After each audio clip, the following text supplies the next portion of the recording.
ശേഷം സുഖമല്ലേ? സംഗതി ലവ്വൊക്കെ കൊള്ളാം.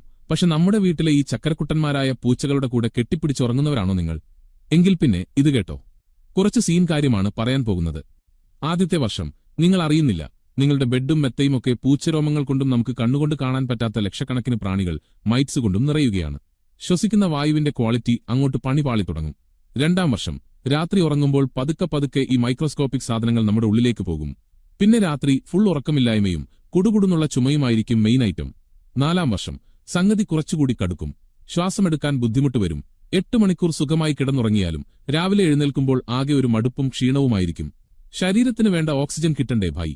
ഏഴാം വർഷം ശീലമായിപ്പോയി എന്ന് കരുതിവിടണ്ട. ആസ്മയും അലർജിയും ഇൻഫെക്ഷനുമൊക്കെ വഴിയിൽ കാത്തുനിൽപ്പുണ്ട്. സെൻസിറ്റീവായ ആൾക്കാരാണെങ്കിൽ പണി കിട്ടിയത് തന്നെ. 10ാം വർഷം സംഗതി ലാസ്റ്റ് സ്റ്റേജാണ്. ശ്വാസകോശത്തിന് കടുത്ത പണികൾ കിട്ടിത്തുടങ്ങും. സ്നേഹമൊക്കെ നല്ലതാണ്, പക്ഷെ ഈ സൈലന്റായിട്ടുള്ള പണി നമ്മൾ അറിയണം കേട്ടോ. കൂടുതൽ വീഡിയോസിനായി ഈ പേജ് ഒന്ന് ഫോളോ ചെയ്യുക.